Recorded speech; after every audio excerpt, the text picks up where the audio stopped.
مسئله داخل شده خدمت صافدلانه و پاکفیژانه انجام میدهیم. در شهر بغداد نقشه دعوت جوانان برای خدمت در صف قوه‌های مسلح کشور 100% اجرا گردید. افزایش بیش از هر وقته اختیاریان برای خدمت به وطن دلیل افتخارمندی از وطنداری و حفظ دستاوردهای زمان استقلالیت است. جوانان وطندوست و غیر دلاور بهر حمایت مرز و بوم کشور در صف قوه‌های مسلح مملکت خدمت نمودن را شرف بزرگ می‌دانند که این عمل آنها نشان عالی میهن‌پرستی و صداقت به وطن و ملت خود میباشد. من نیز یکی از برادران دعوت شوندگان ارتش ملی جمهوری تاجیکستان میباشم که خواننده صنف 11 و این گونه جوانمردان عرض سپاس مینمایم. سرفرمانده عالی قوه‌های مسلح جمهوری تاجیکستان گنرال ارتش محترم امامعلی رحمان و جوانان کشور اعتماد بلند دارد و در هر سخنرانیشان نسل جوان و آینده‌ساز ملت ارزیابی می‌نماید. ما جوانان پیروان پیشوای ملتیم که در جواب همه غمخوری‌های پیشوای معظم ملت کوشش و غیرت می‌نماییم که بعد خط مؤسسه و صف قوه‌های مسلح جمهوری تاجیکستان داخل شده خدمت ما در وطن را سربلندانه بجا آوریم. خدمت در صف قوه‌های مسلح را هر یک جوان پسر سینه‌اش به خدمت حربی رسیده باید قرض شهروندی و وظیفه اولین درجه خود داند. در برابر این برای به خدمت حربی جلب نمودن جوانان سهم پدر و مادران نیز مهم است تا که فرزندانشان را در روحیه وطندوستی، خودشناسی ملی و پاس داشتن ارزش‌های انسانی تربیت نمایند. من مادر سرباز اختیاری گلزاده محمد رحیم باشم. من بسیار افتخار میکنم که فرزند من این روز به صف قوه‌های مسلح شامل شده است و آبروی خاندان ما از همه پیش خاندان ما کشور و شهر ما میگردد. حس بلند وطندوستی، اراده قوی و میل و رغبت جوانان برای خدمت به وطن ارتش ملی ما را در طول موجودیت خویش به یک نیروی توانای پراقتدار تبدیل داد که امروز افسران و سربازان قوه‌های مسلح مملکت از مرز و بوم کشور صادقانه و با مسئولیت دفاع نموده ایستادند. در زمان صاحب استقلالی در برابر دیگر ساحه‌های خواجگی خلق همزمان شرایط بود و باش افسران و سربازان و تامین زمینه مادی و تکنیکی ساختارهای قوه‌های مسلح مملکت بهتر و خوبتر گردیده در این سمت یگان مشکلات و مانعگی وجود ندارد. حمایت نعمت‌های مقدس چون استقلالیت، امن و ثبات، آزادی و منفعت‌های ملی و دولتی وظیفه هر یک فردی با ننگ و ناموس، وطندوست و وطنپرور و خودشناس و خودآگاه بوده. جوان پسران خدمت در صف قوه‌های مسلح کشور را همچون نشانه عالی شرفمندی، مکتب متانت و مردانگی و دلیری و باهمتی به جا می‌آورند.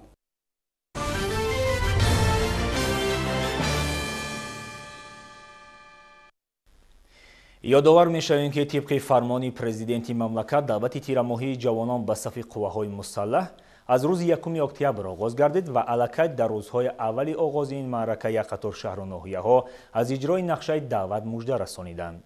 شرح نوبتی همکاران ما از گوشه‌های مختلف مملکت در همین موضوع آماده شده است. جوانان جسور و وطندوست جماعت‌های دهاتی چارکوه و ورخ شهر اصفهان نیز در روز اول دعوت به کمیسریات حربی حاضر شده آمادگی خود را برای ادای قرض فرزندی در نزد مادر وطن اظهار نمودند و نقشه دعوت را در روز اول اجرا کردند. سال تا سال در نتیجه گذراندن کارهای فهماندهی بین اهالی شماره جوانانی که به طور اختیاری می‌خواهند در صف ارتش ملی ادای خدمت نمایند زیاد می‌گردد.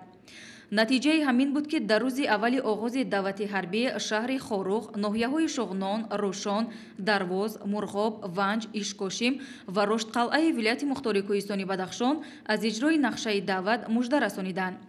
ارتش ملی دوام سالهای صاحب استقلالی رشد نموده در گارنیزون‌های شهر و ناحیه‌های مملکت صدها بناهای ماموری و ستاد قسم‌های حربی، کمیسریات‌های حربی، خوابگاه‌های عسکران و افسران، صنفخانه‌های تعلیمی و دیگر انشاءات ضروری نظامی با صفت بلند و جوابگو به طلبات معاصر نظامی مورد استفاده قرار داده شدند. با نظرداشت این همه پیشروی‌ها جوانان ناحیه شمس‌الدین شاهی نیز با حس بلند وطندوستی به کمیسریات حربی حاضر شده بعد گذشتن از تشخیص طبی به خدمت حربی سفربر کرده شدند.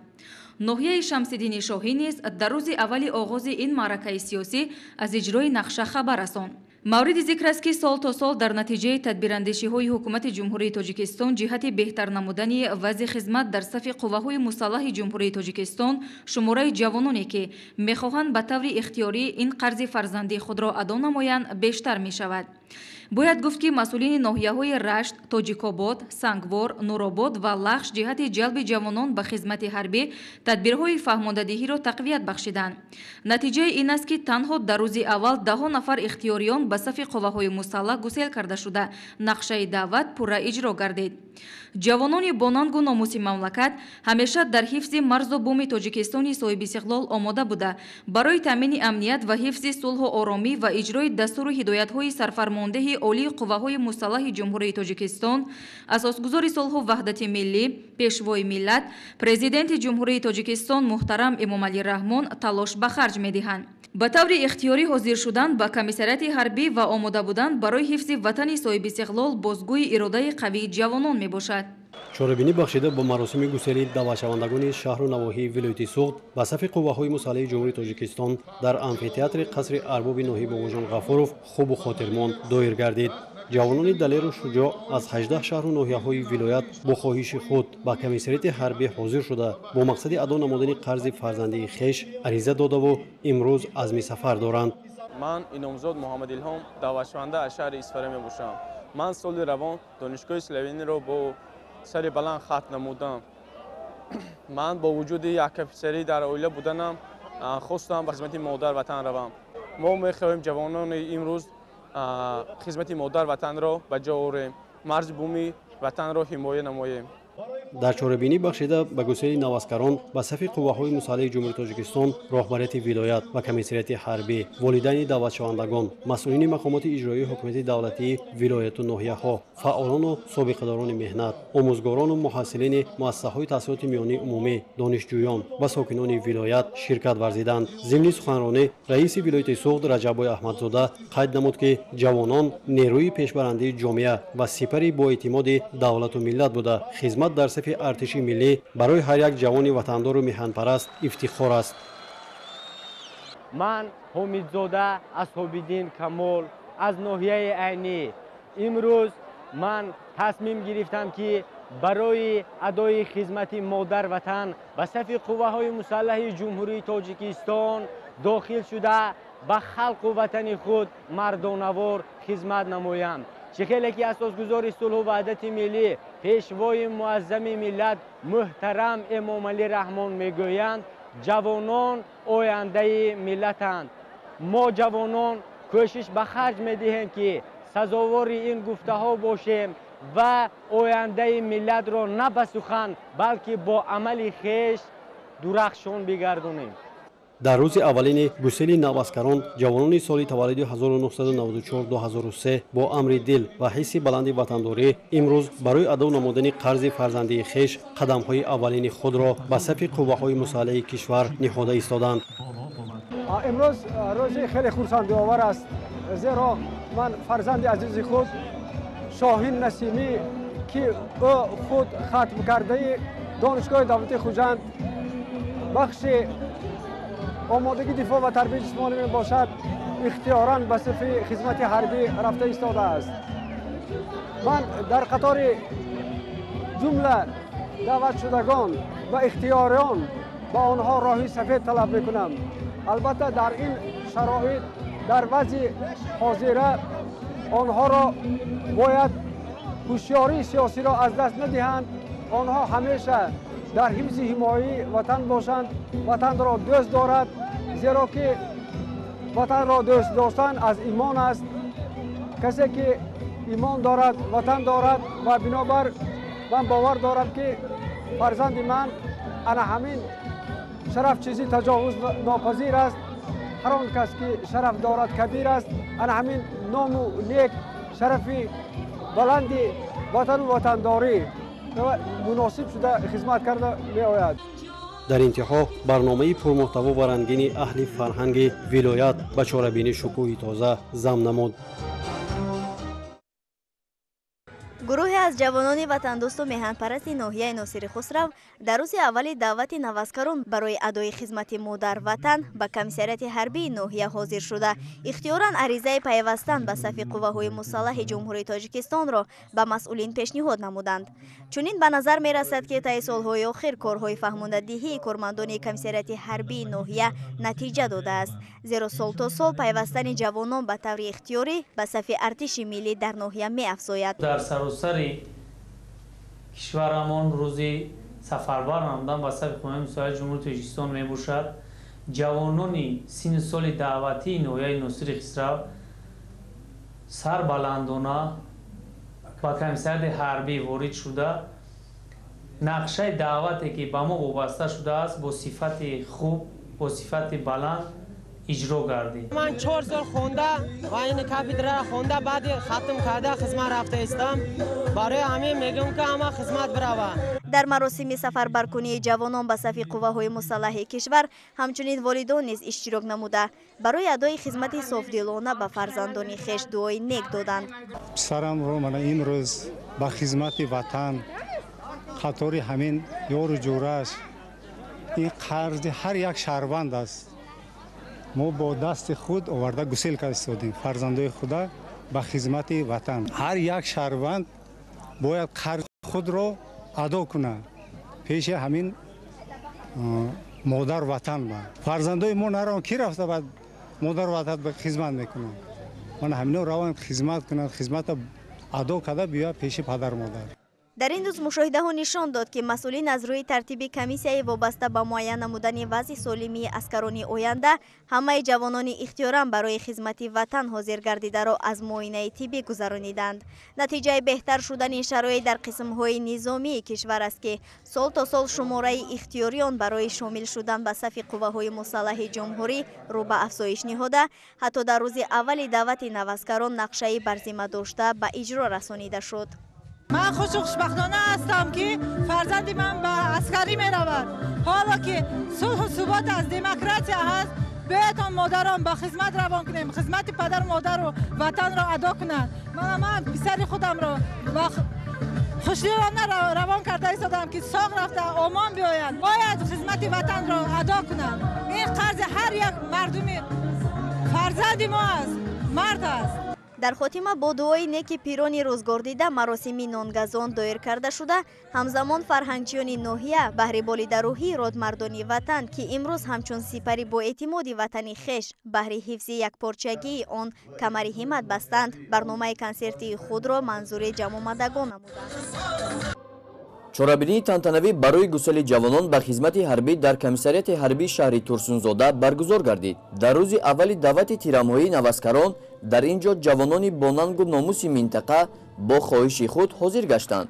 نمایندگان مقامات اجرایی حکومت دولتی شهر ترسونزاده، مقامات حفظی حقوق، کمیسریات حربی، سابقه‌داران جنگ و مهنت و والدین دعوت شدگان در جماعت تانتانوی اشتراک و سخنرانی نمودند. قید گردید که امروز قوه‌های مسلح مملکت خیلی تشکل یافته از جهت تامینات مادی و تکنیکی، قدرت و مهارت حربی و انتظام هیئت شخصی نسبت به سالهای پیشین فرقیت زیادی دارد.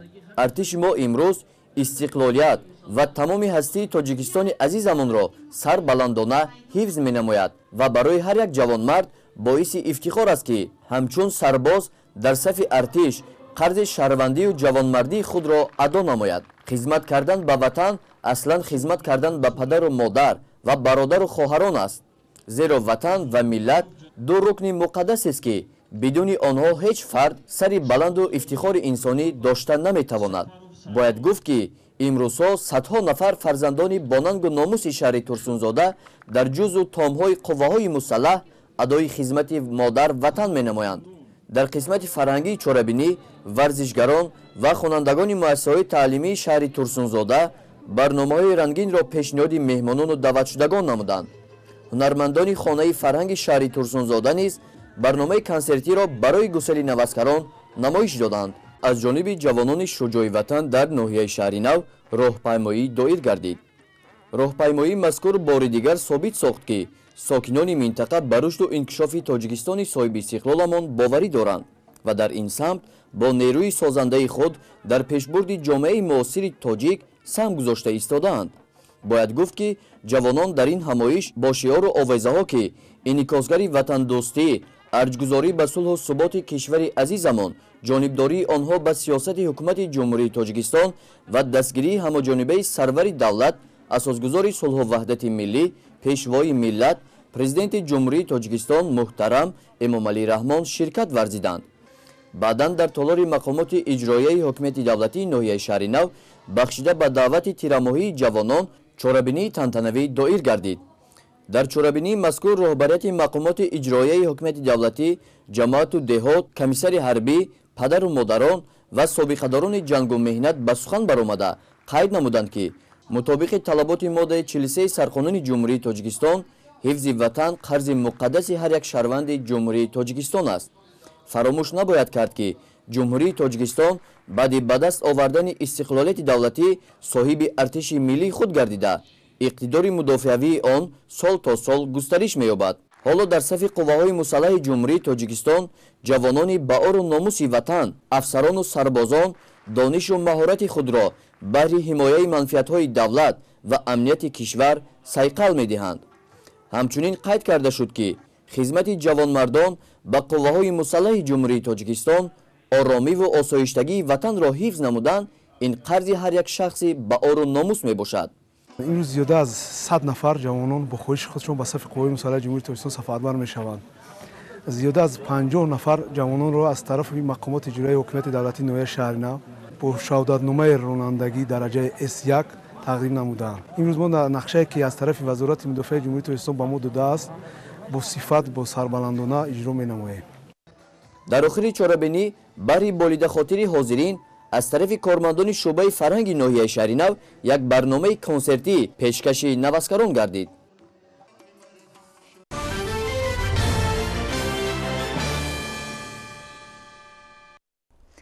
имрӯз тиҷорати истеҳсолии хонаи савдои Тоҷикистон ва Ӯзбекистон ба фаъолият оғоз кард.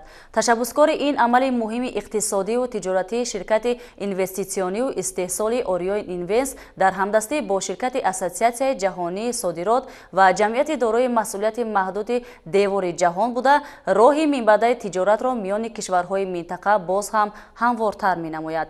иттилоъ медиҳанд ҳамкорони мо. дар маросими ифтитоҳи расмии муассиса намояндагони вазорату идораҳои Тоҷикистон, роҳбарияти ширкатҳои муассис, соҳибкорони Тоҷикистон, Ӯзбекистон, намояндагони дипломатии Ӯзбекистон дар Тоҷикистон ва хабарнигорон иштирок намуданд. масъулинаш мегӯянд ки лоиҳа дар доираи дастуру супоришҳои сарони ҳарду кишвар, президенти ҷумҳурии Тоҷикистон муҳтарам Эмомалӣ Раҳмон ва президенти ҷумҳурии Ӯзбекистон муҳтарам Шавкат Мирзиёев оид бар роҳандозӣ ва рушди ҳамкориҳои мутақобилан судманд байни соҳибкорони Тоҷикистону Ӯзбекистон амалӣ шуд. ҳадаф аз таъсиси ин хонаи савдо, яъне байни ду давлати ҳамсоя дӯст, яъне Ӯзбекистон ва Тоҷикистон, истеҳсолкунандагони давлатҳои Тоҷикистон ва Ӯзбекистон ва сармоягузоронро ҷалб кардан ва ба ҳамдигар наздик кунондан ва гардиши молро бисёр кунонидан аст. мо саҳми мо дар ин кор масалан як кӯпрук шудан, як пул шудан аст ва сармоягузорони Осиёи марказиро, яъне Чин, Туркия, давлатҳои бо мо наздику дӯстро ба ҳамдигар васл кунондан аст. оид ба таъсиси ин марказ аввали соли ҷорӣ зимни як ҳамоиши соҳибкорони Тоҷикистону Ӯзбекистон дар шаҳри Душанбе тавофуқ ҳосил шуда буд. моҳи феврали имсол чанд ҳайати соҳибкорону сармоягузорон аз кишварҳои ҳамсоя ҷиҳати иштирок ва ҳузурёбӣ дар ин лоиҳа ба Тоҷикистон ташриф оварда буданд. ин тарҳи муштарак қадами навбатӣ барои рушди бештари тиҷорат ва доду гирифт миёни давлатҳо мебошад. соҳибкорони ҳарду ҷониб барои иштирок дар ин иқдом таваҷҷӯҳи хоса зоҳир карданд ва имрӯз хонаи савдо бо имконоти зиёд дар шаҳри Душанбе ифтитоҳ шуд. боварӣ дорам ки бо истифода аз ин имконот тоҷирону сармоягузорони ҳарду давлат ҳамкориҳои навро ба роҳ монда, ҳамчунин сармоягузорони кишварҳои дигарро низ барои рушди ҳамкориҳо ҷалб хоҳанд кард. дар назар аст ки дар доираи татбиқи ин лоиҳа дар шаҳри Душанбе намоишгоҳи доимо амалкунандаи молу маҳсулоти истеҳсоли кишварҳои дар лоиҳа иштироккунанда таъсис дода шавад. то ҳол беш аз 20 ширкат аз Тоҷикистон ва Ӯзбекистон иштироки худро дар ин намоишгоҳ тасдиқ карданд ва ҳамзамон молу маҳсулоти истеҳсолии худро ба шаҳри Душанбе овардаанд. Сегодня динамика внешнеторгового оборота из года в год увеличивается. В частности, если брать внешнеторговый оборот 2-3 года назад, он составлял примерно $300 миллионов США общий. У нас по итогам 2020 года внешнеторговый оборот между Республикой Узбекистан и Республикой Таджикистан достиг уже $500 миллиарда. Это 500 миллионов долларов. И сегодня у нас есть амбициозные планы и осуществимые планы довести этот внешнеторговый оборот до $1 миллиарда. Благодаря воле глав государств, политической воле, сегодня мы можем свободно торговать друг друга, вносить свои инвестиции, которые ведут за собой промышленную кооперацию, совместное производство. И для этого мы должны полностью открыться между собой, полностью в торговле, в инвестициях, чтобы создавать новые рабочие места. ба гуфти масъулини ин лоиҳа ташаббуси ташкили ин марказ ва намоишгоҳ баргирифта аз дастуру супоришҳои асосгузори сулҳу ваҳдати миллӣ пешвои миллат президенти ҷумҳурии тоҷикистон муҳтарам эмомалӣ раҳмон аст. Сарвари давлат дар паёми худ ба маҷлиси олии ҷумҳурӣ гуфтанд ки ҳукумати тоҷикистон барои рушди соҳибкорӣ ва ҷалби ҳарчи бештари сармоягузорон ба иқтисоди кишвар имкониятҳои зиёдро фароҳам сохтааст. аз ҷумлаи ин имконотҳо муайян шудани даҳон номгӯи имтиёзу сабукиё, таъсиси фонди дастгирии соҳибкорӣ ва ғайраҳо мебошад ки дар воқеъ дар фазои соҳибкорӣ ва сармоягузории ҷумҳурӣ шароити мусоидро ба вуҷуд овардаанд. гуфта мешавад таъсиси ин марказ ва фаъолияти хонаи савдо ба барномаҳои вобаста ба рушди иқтисодии ҷумҳурӣ аз ҷумла стратегияи миллии рушди ҷумҳурии тоҷикистон барои давраи то соли 2030 ва ҳадафи стратегии ҳукумати ҷумҳурии тоҷикистон саноаткунонӣ бо сурат самгузорӣ менамояд. солҳои охир бо ташаббусҳои созандаи роҳбарони олии тоҷикистону ӯзбекистон ҳамкориҳои гуногунҷанбҳаи байни ду давлат ба сатҳи сифатан нав баромада ташаббусҳои соҳибкорону истеҳсолкунандагон ки ба рушди ҳамкориҳои иқтисодиву тиҷоратӣ, баланд бардоштани нерӯи содиротӣ, ҷалби сармоя ва воридоти технологияи муосир ва тақвияти ҳамкориҳои дуҷонибаи иқтисодию сармоягузорӣ мусоидат менамояд, ҳамаҷониба дастгирӣ меёбад. хонаи савдои тоҷикистону ӯзбекистон аз ҷумлаи ҳамин гуна ташаббусҳоест ки дар партави сиёсати бунёдкоронаи роҳбарияти олии ҳарду кишвар таъсис ёфтааст.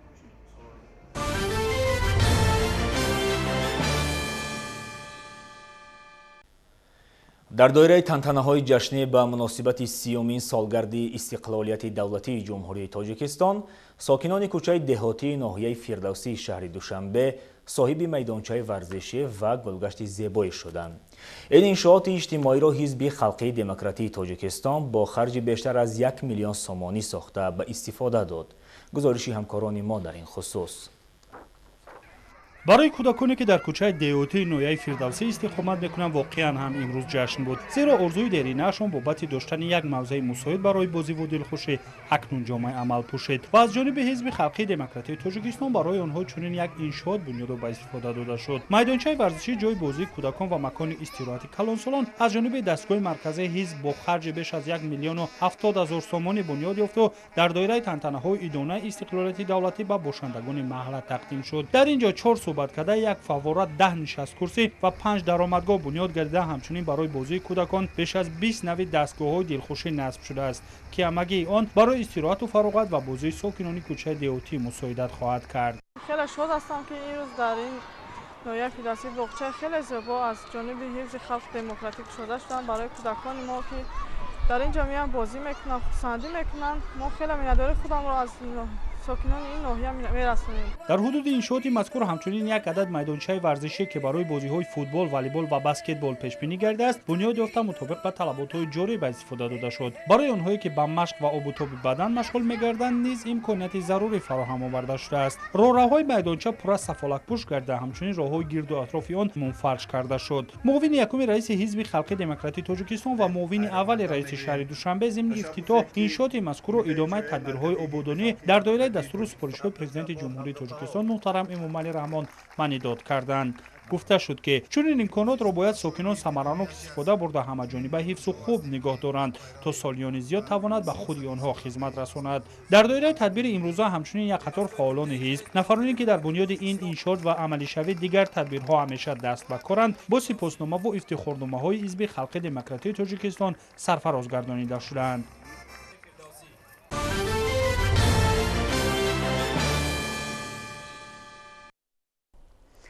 имрӯз дар театри давлатии опера ва балети ба номи Садриддин Айнии шаҳри Душанбе бахшида ба 30-солагии истиқлолияти давлатии ҷумҳурии Тоҷикистон ва соли меъморӣ ва шаҳрсозӣ дар Иттиҳоди давлатҳои мустақил дар соли 2021 намоиш озмуни байналмилалӣ таҳти унвони беҳтарин лоиҳаи меъморӣ ва шаҳрсозии давлатҳо аъзои Иттиҳоди давлатҳои мустақил ва форми меъмории Тоҷикистон ба кори худ идома дод.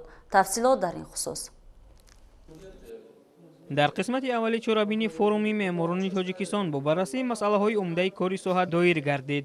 дар кори ин ҳамоиши сатҳи баланд роҳбарияти кумитаи меъморӣ ва сохтмонӣ назди ҳукумати ҷумҳурии тоҷикистон, иттифоқи меъморони тоҷикистон ва мутахассисони соҳаи меъморӣ ва шаҳрсозии давлатҳои аъзои иттиҳоди давлатҳои мустақил иштирок варзида атрофи афзалиятҳои рушди муносиботи байнидавлатӣ ибрози андеша карданд. инчунин ширкаткунандагон аз сатҳи баргузории намоиш озмуни байналмилалӣ таҳти унвони беҳтарин лоиҳаҳои меъморӣ ва шаҳрсозии давлатҳои аъзои иттиҳоди давлатҳои мустақил натиҷагирӣ намуданд. маълум гардид ки дар ин намоишгоҳ 150 лоиҳа аз пажӯҳишгоҳҳои илмӣ таҳқиқотии кишварҳои аъзои иттиҳоди давлатҳои мустақил ва 150 лоиҳаи дигар аз пажӯҳишгоҳҳои илмӣ таҳқиқотии ҷумҳурии тоҷикистон манзури ҳозирин гардонида шуд.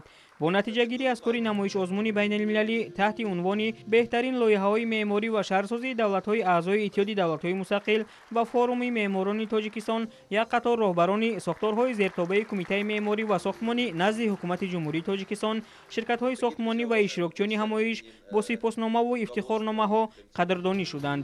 ҳамин тариқ аз кори намоишозмуни байналмилалӣ таҳти унвони беҳтарин лоиҳаҳои меъморӣ ва шаҳрсозии давлатҳои аъзои иттиҳоди давлатҳои мустақил натиҷагирӣ карда шуд ва беҳтаринҳои ин намоишгоҳ аз тарафи кумитаи тадорукот бо диплом қадрдонӣ шуданд. иштирок намудан дар чунин чорабиниҳои ҷумҳуриявӣ ва байналмилалӣ барои рушди инкишофи соҳаи меъморӣ беҳад хуб аст, мусоидати хуб мекунад.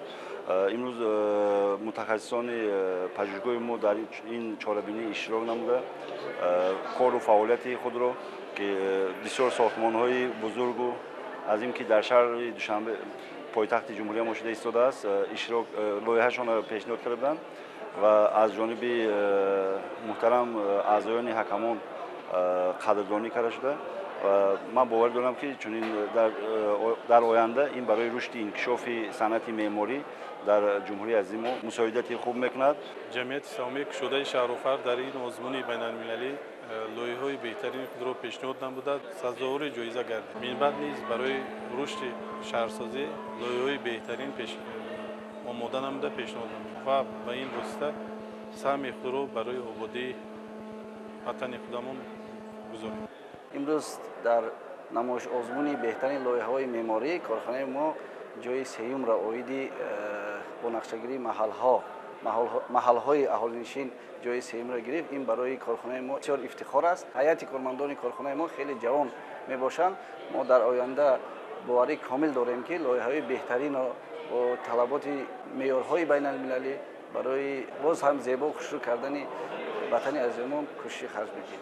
ёдовар мешавем ки намоишозмуни байналмилалӣ таҳти унвони беҳтарин лоиҳаҳои меъморӣ ва шаҳрсозии давлатҳои аъзои иттиҳоди давлатҳои мустақил ва форуми меъморони тоҷикистон дар доираи соли меъморӣ ва шаҳрсозӣ дар иттиҳоди давлатҳои мустақил дар соли 2021 таи 2 рӯз идома ёфт ва он дар сатҳи баланд доир шуд.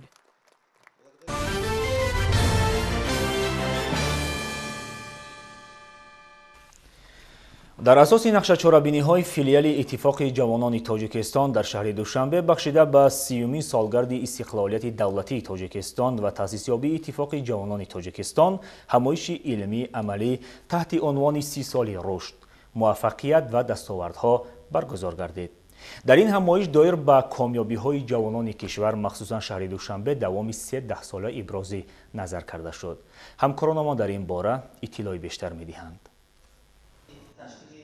дар ҳамоиши илми амалӣ таҳти унвони 30 соли рушд, муваффақият ва дастовардҳо ки бахшида ба 30-солагии истиқлолияти давлатии ҷумҳурии тоҷикистон ва таъсисёбии иттифоқи ҷавонони тоҷикистон баргузор шуд, роҳбарияти кумитаи кор бо ҷавонон ва варзиши назди ҳукумати ҷумҳурии тоҷикистон, иттифоқи ҷавонони тоҷикистон, раисони филиалҳои иттифоқи ҷавонони тоҷикистон дар шаҳри душанбе, намояндагони филиалҳо дар ташкилоту муассисаҳои шаҳрӣ, олимон, муҳаққиқони ҷавон ва ҷавонони фаъоли донишгоҳу донишкадаҳои ҳудуди шаҳри душанбе иштирок доштанд. дар оғози ҳамоиш доир ба рӯзҳои аввали таъсис додани иттифоқи ҷавонони тоҷикистон ки аввалин анҷумани он соли 1994 бо иштироки пешвои муаззами миллат президенти ҷумҳурии тоҷикистон муҳтарам эмомалӣ раҳмон доир гардида буд, маълумот дода шуд. зикр гардид ки дар он анҷумани таърихӣ ҷавонони далеру ҷасур иштироки фаъолона дошта бо пуштибонӣ аз сиёсати ҷавонпарваронаи пешвои муаззами миллат барои расидан ба ҳадафҳои гузоштаи давлату ҳукумати ҷумҳурии тоҷикистон ва ояндаи миллати хеш мавқеи худро муайян намуда буданд.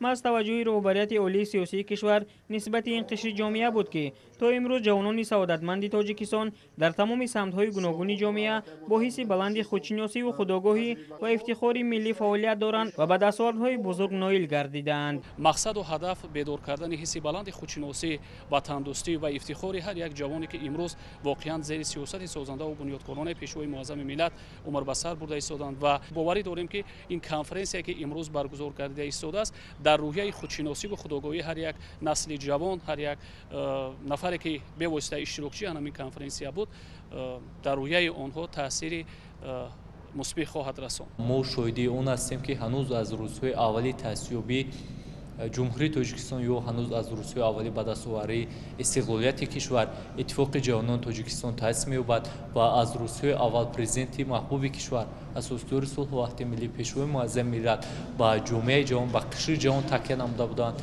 و از همون زمانها امید و باوری پیشوای معظم ملت با نسل جهان بود. سپس در همایش نمایندگان کسب و کاری گوناگون برآمد نموده دایر به دستگیری‌های پیشوای معظم ملت نسبت جوانان یادآور شده تاکید داشتند که در تمام وضعیتی که به عمل می‌آید جوانان غیور و دلیر وطن در پهلوی پیشوای معظم ملت میباشند. این قشر سازنده جامعه ما علاقه احساس نموده است که واقعا امروز رهبریت دولت و حکومت جمهوری تاجیکستان با جوانان سعادتمند کشور افتخار دارند.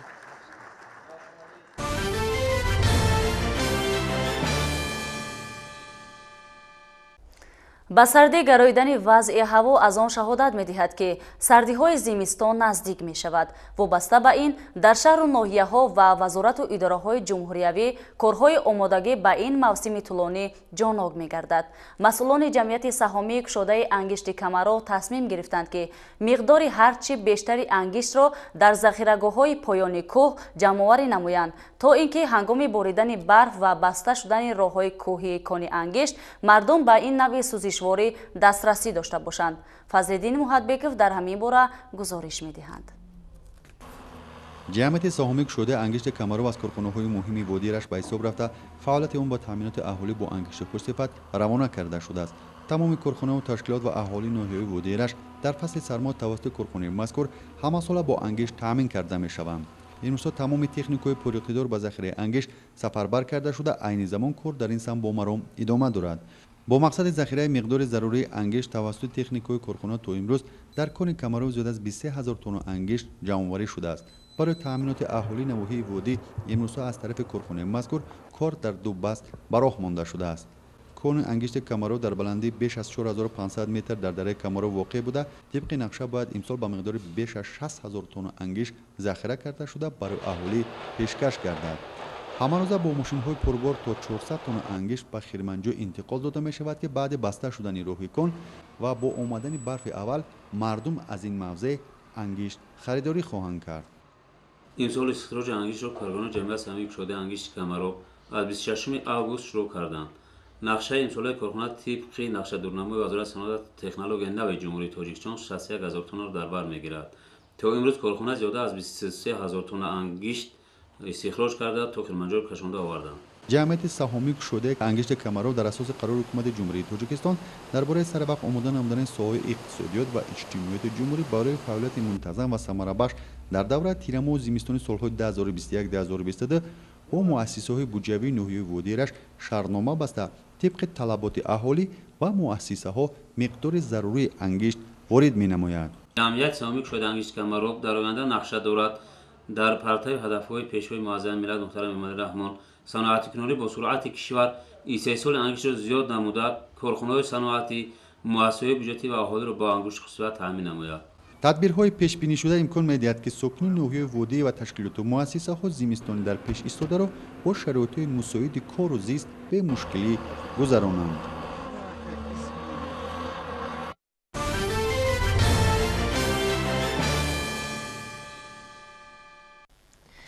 در دانشگاه ملی تاجیکستان با ابتکار فاکولته مالیوی اقتصادی کنفرانسیای جمهوریوی علمی و نظریوی در موضوع مسئله‌های تکمیل مکانیزم مالیوی و قرضی رشد اقتصادیات ملی برگزار گردید.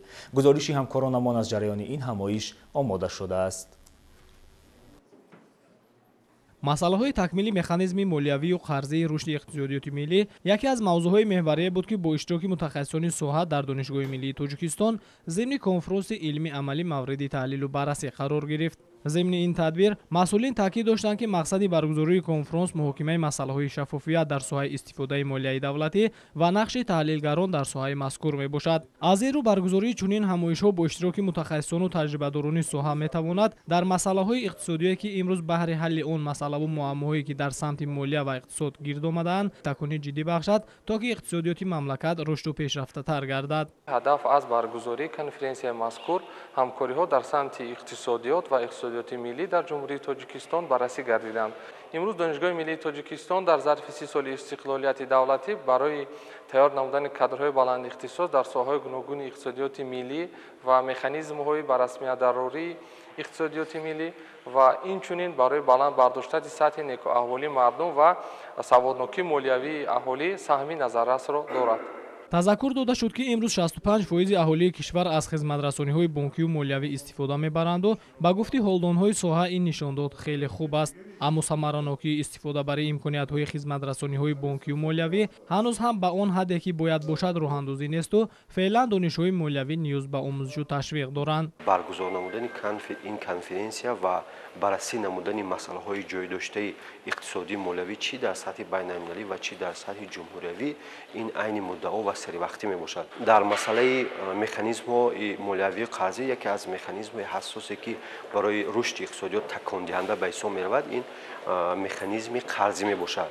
جمهوری تاجیکستان همچون جامعه جهانی بعدی به دست آوردن صاحب استقلالی مناسبت خود را با تمام مملکت‌های پیشرفته اقتصادی با تمام سازمان‌ها و تشکیلات‌های با نفوذ جهانی منطقوی از قبیل بانک عمومی جهانی، بانک اسلامی رشد، بانک آسیایی رشد و تمام فاندها به مثل فاندهای کویت و دیگر نمود فاندها بهره تطبیق لایحه‌های اینوستیسیونی و همکاری‌های خیلی مفید برای مانده ایستاده است.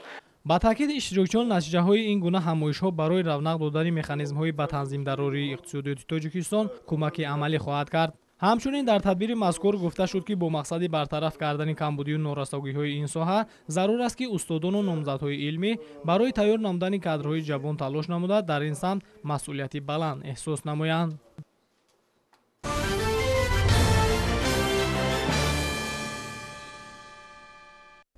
бо ташкили як ҳамоиши сатҳи ҷумҳуриявӣ аз ҷониби кумитаи кор бо занон ва оилаи назди ҳукумати ҷумҳурии тоҷикистон дар шаҳри душанбе муаррифии стратегияи миллии фаъолгардонии нақши занон дар ҷумҳурии тоҷикистон барои солҳои 2021-2030 баргузор шуд.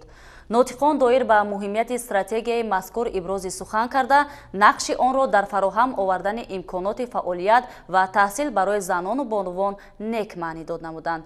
гузориши ҳамкоронамо дар ин хусус таҳия гардидааст.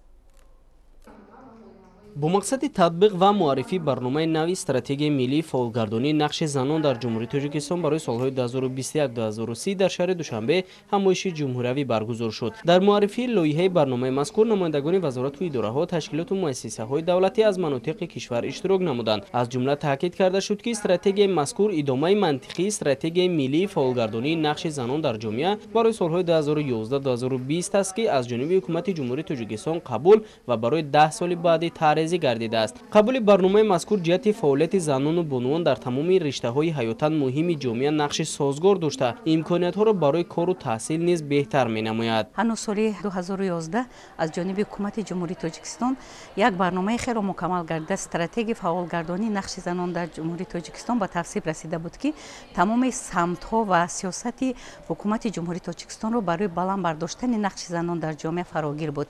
яъне занон, самти занон ва сиёсат, самти занон ва тандурустӣ, самти занон ва маориф, самти занон ва иқтисодиёт ва дастрасии занони деҳот ба замин ин мавзӯъҳоро дар бар мегирифт, яъне ин самтҳоро дар бар мегирифт ва аз он хурсанд ва сарфароз ҳастем ки ҳамавақт пуштбони занону бонувони мо ки асосгузори сулҳу ваҳдати миллӣ, пешвои муаззами миллат президенти ҷумҳурии тоҷикистон муҳтарам эмомалӣ раҳмон мебошанд, боз дар яке аз вохӯриҳояшон бо фаъолони кишвар дастуру супориш доданд ки ҳамин стратегия ки муҳлати он яъне то аз соли 2011 то соли 2020 буд ва муҳлати он ба охир расида истода буд ва тибқи дастури супоришҳои бевоситаи пешвои муаззами миллат ин стратегияи фаъолгардонии нақши занон дар ҷумҳурии тоҷикистон аз сари нав боз давом дода таҳия гардид, яъне ба тавсиб расонда шуд ки он аз 11 боб ва 77 банд иборат мебошад. зимни муаррифии стратегияи нав роҳбарияти кумитаи кор бо занон ва оилаи назди ҳукумати ҷумҳурии тоҷикистон аз натиҷаи барномаи таъризӣ гардидаи қаблӣ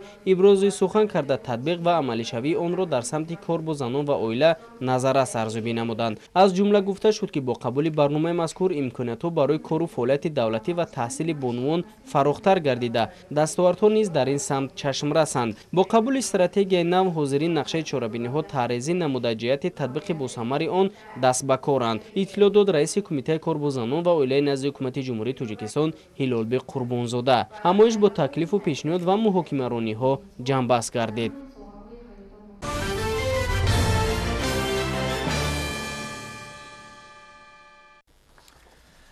ҳамасола дар мамлакат 10 октябр ҳамчун рӯзи фалак ҷашн гирифта мешавад. ба ин муносибат дар китобхонаи миллии тоҷикистон таҳти унвони фалак дури бебаҳои фарҳанги мардуми тоҷик чорабинии фарҳангӣ фароғатӣ баргузор гардид. тафсилоти бештар дар матлаби навбатии барнома.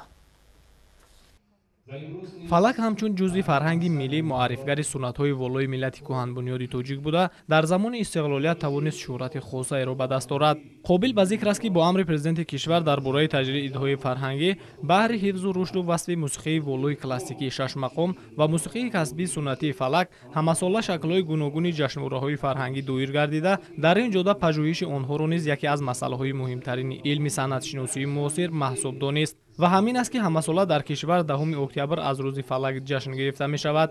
кормандони китобхонаи миллии тоҷикистон низ дар доираи таҷлил аз ин сана бо баргузории як чорабинии фарҳангӣ фароғатӣ аз рӯзи фалак ҷашн гирифтанд. дар даврони соҳибистиқлолии кишвар бо ташаббуси фарҳангпарваронаи асосгузори сулҳу ваҳдати миллӣ пешвои миллат президенти ҷумҳурии тоҷикистон муҳтарам эмомалӣ раҳмон ҳамасола 10 октябр дар саросари ҷумҳурӣ рӯзи фалак бо як шукӯҳу шаҳомати хоса таҷлил мегардад ва хушбахтона дар ин даврони соҳибистиқлол ҷалби мутахассисони ҷавон ва ҷалби он нафароне ки дӯст медоштанд ин санъати волои миллати тоҷикро сол аз сол рушд мекунад ки албатта ин боиси ифтихори ҳар яки мову шумост ва имрӯзҳо нафароне ки вобаста ба мусиқии фалак яъне оҳангу силсилаҳо эҷод мекунанд, коркард мекунанд, пешкаши тамошобинон мегардонанд, албатта аз ҷониби аҳли тамошобинон хуб пазироӣ мешавад ки ин албатта як муваффақият ҳаст дар ин рушди мусиқии касбии миллати тоҷик. иброз гардид ки жанри мусиқии фалак ҷузъи қавии фарҳанги тоҷикон буда чун жанри мусиқии суннатӣ бо шарофати соҳибистиқлолии кишвар имрӯз хусусиятҳои тоза касб намудааст. таърихи фалак хеле кӯҳан буда пайдоиши ин суруди мардумиро ба асрҳои 9-10 мансуб медонанд. фалак аз зумраи ганҷинаҳои бебаҳое мебошад ки аз қаъри асрҳо то замони мо ҳамчун мусиқии классикии ниёгонамон ба мерос монда рушди он дар ин давраи таърихӣ эҳтиром ба гузаштаи пурифтихори миллӣ аст. қисмати фарҳангии чорабиниро бо хондани сурудҳои фалакӣ дар иҷрои фалаксароёни кишвар ҳусну таровати дигар бахшид.